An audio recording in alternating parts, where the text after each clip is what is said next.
제가 볼 때 여태까지 그 이재명 대표의 여태까지 쭉 당무라든지 기타 해왔던 정치적 그 자산을 보면 이럴 때 결코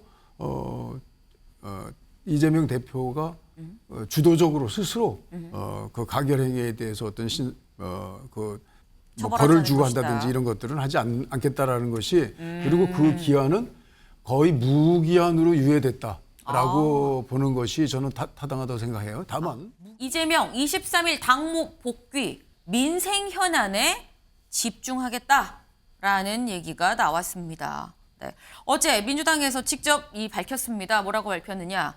권혁기 실장 얘기를 좀 같이 볼까요? 이 대표가 20일, 그러니까 오늘이죠. 오늘입니다. 오늘 대장동 재판이 있는데 여기에 출석을 한 다음에 23일 다음 주 월요일에는 당무에 복귀할 예정이다. 국회의원으로서의 일정과 당대표로서의 일정을 모두 수행을 하겠다. 국정감사 국방위에 참석해서 국감도 하겠다라는 얘기인 거죠. 당대표로서 최고위 회의 주재하고 다 하겠다라는 얘기입니다. 그러면서 시급한 민생 현안에 집중할 계획이다라고 밝혔습니다. 네. 지금 이 얘기를 보면 조상호 변호사님, 네. 이재명 대표 입장에서 민생을 얘기를 했어요. 지금으로부터 윤 대통령한테 좀 더 복귀가 늦어지면 혹시 민생 이슈를 여당의 여권한테 뺏기는 거 아닐까 하는 생각이 혹시 복귀에 영향을 미친 건 아닙니까? 좀 뺏겼으면 좋겠습니다. 아까 그 여당의 입장에 기조변화 있는 건 저도 되게 긍정적으로 생각을 하고요. 왜냐하면 여당은 책임이에요. 야당은 비판과 견제고. 그러니까 야당은 저렇게 할 수 있습니다.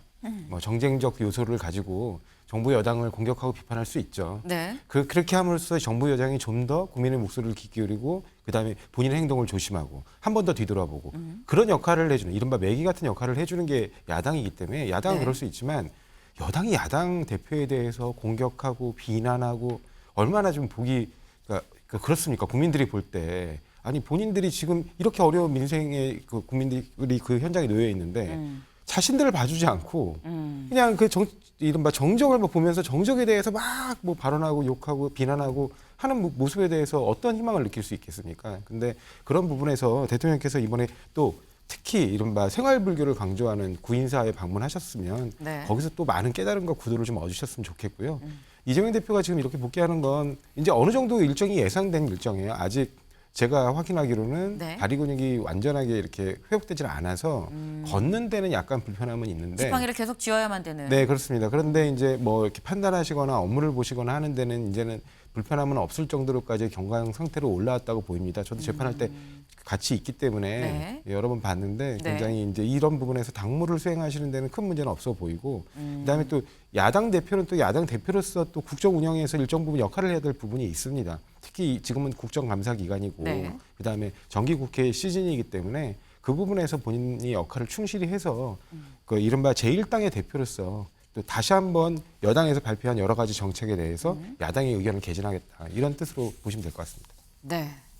일단 국정감사 기간인 만큼 야당 대표로서 복귀해서 당을 좀 추스리고 이 야당의 견제 역할을 좀 확실하게 하겠다라는 얘기인 건데 오늘 만평이 하나 나왔습니다. 볼까요?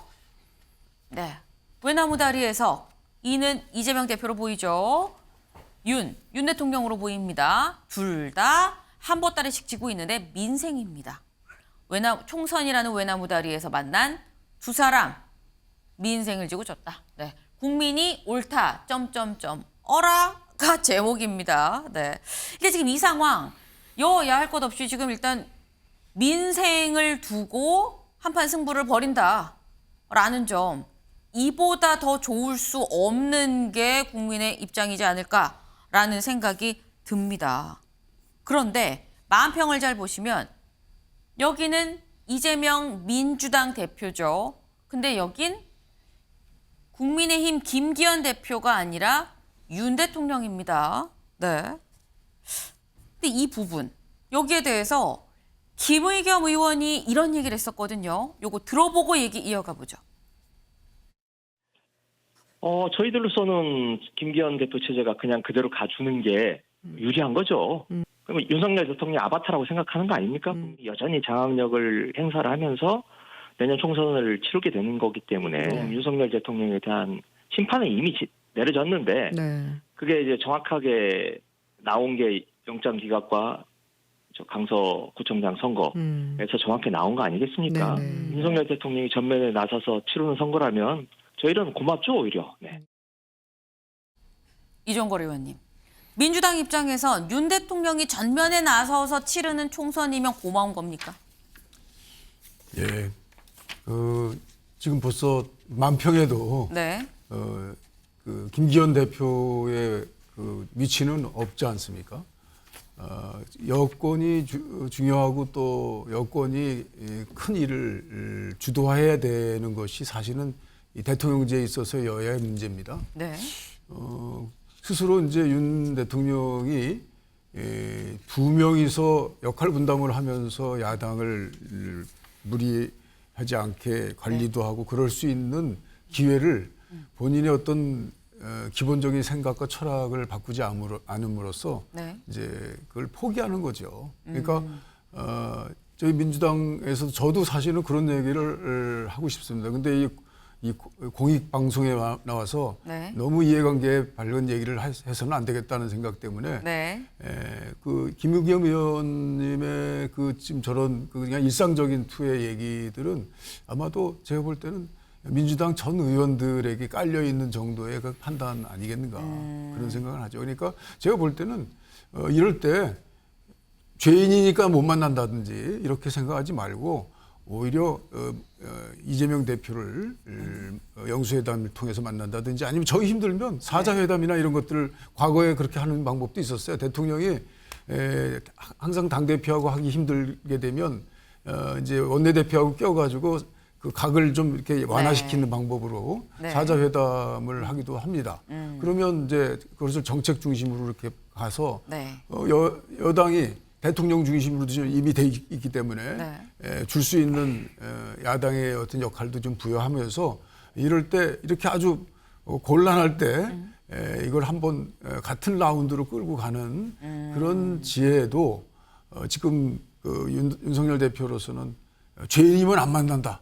죄인인데 내가 어떻게 만나 이런 생각을 이제는 버릴 때가 됐다 이런 생각을 하게 됐죠. 요거는 짧게 하나 좀 바로잡아야 네. 되는데 김성태 의원님. 윤석열 대통령께서 아예 민주당 당대표를 안 만나겠다고 한 건 아니었죠. 우리가 용산에서도 제안은 여야 당대표와 대통령 회담을 제안을 했었죠. 그런 부분을 지금 현재 민주당이 계속 영수회담을 이야기하고 있는 겁니다. 아니, 저도 좀 짧게 얘기하겠는데 그게 아니고요. 네. 원내대표 회담을 말씀하셔서 네. 당시에 이제 이른바 비명계로 불리는 박강원 원내대표가 뭐라고 말씀하셨냐면 네. 우리 당대표부터 먼저 만나는 게 맞는 것 같다. 그리고 지금 대통령 취임 후에 이렇게 야당 대표를 이렇게 오랫동안 안 만난 대통령이 역대로 없었어요. 아무리 길어봐야 100일 이내에 만납니다. 네. 근데 지금 벌써 1년 반이 넘었지 않습니까? 알겠습니다. 갑자기 아침에 매일경제인 줄 알았는데 판도라였나라고 생각하는 분도 있으실 것 같아요. 네, 발언권을 얻어서 말씀을 해주시길 바라고 일단 이 윤 대통령이 이재명 대표랑 좀 같이 만났으면 좋겠다라는 말씀에 이종걸 의원님의 말씀이 좀 같이 지금 나왔습니다. 네, 일단 윤 대통령이 나서서 치르면 선거면 고맙다라는 게 민주당 전반 의원들에 좀 깔려있는 생각은 맞는 것 같다라고 말씀을 주셨는데 아까 얘기에 나왔었죠. 다음 기사를 좀 이어서 보겠습니다. 오늘은 당무 복귀는 23일입니다. 그런데 이재명 대표 오늘은 대장동 재판이 있습니다. 오늘 대장동 재판 23일 최고위 주제로 당무에 복귀한다. 이거 조상호 변호사님. 네. 오늘 있는 대장동 재판 사실 그동안 대장동 재판 2번 했잖아요. 네. 그동안 지팡이 짚고 묵묵부답으로 들어갔다 묵묵부답으로 나왔습니다. 아니, 공관장 그렇진 안에서는 말씀을 33분이나 하셨다고 하는데 네. 오늘은 들어가면서 말씀 뭐 하시는 겁니까? 당무 복귀 결정됐는데. 아니 뭐 특별히 제가 어떻게 하실지는 모르겠지만 네. 뭐 재판 과정에서 이제 이른바 밖에서 기자분들하고 특별한 말을 하실 것 같지는 않아요. 왜냐하면 이제 법정에서 이제 보면 검사가 이제 일방적으로 공격하는 부분에 대해서 본인의 의견이 있으면 그 부분에 대해서 원래 또 피고인에게 의견 제출구가 있기 때문에 네. 그 부분으로 하시는 것이지 뭐 이걸 꼭 여론전으로 끌고 가야겠다 이런 생각을 가진 것도 아니기 때문에 그런 뭐 특별한 발언이 있을지는 모르겠습니다. 근데 어찌됐든 23일 당무 복귀를 예고한 상황이기 때문에 또 국회에서 정치적인 부분, 정책적인 부분에서는 국회에서 말씀하시는 게 맞거든요. 그래서 아마 이런 부분에 대한 대응을 분명하게 좀 이렇게 분리해서 대응하는 게 맞다고 저도 생각하고 있습니다. 네. 그러니까 서초동에서는 법정 안에서만 얘기를 하고 뭐 정책적이거나 당 대표로서의 얘기는 국회에 와서 국회에서 얘기하지 않겠느냐라는 말씀을 그러니까 명확히 좀 분리를 좀 하겠다라는 생각이신 것 같아요. 네. 좀 분리를 할 것 같다라는 말씀을 같이 주셨습니다. 근데 지금 국회 얘기가 나왔죠. 다음 기사를 좀 보겠습니다.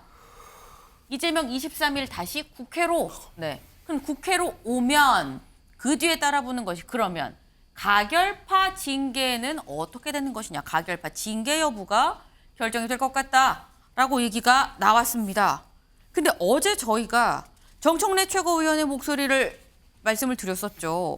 뭔가 아리송하다. 이게 무슨 뜻이지? 라는 목소리. 그 목소리 같이 들어보고 오시죠.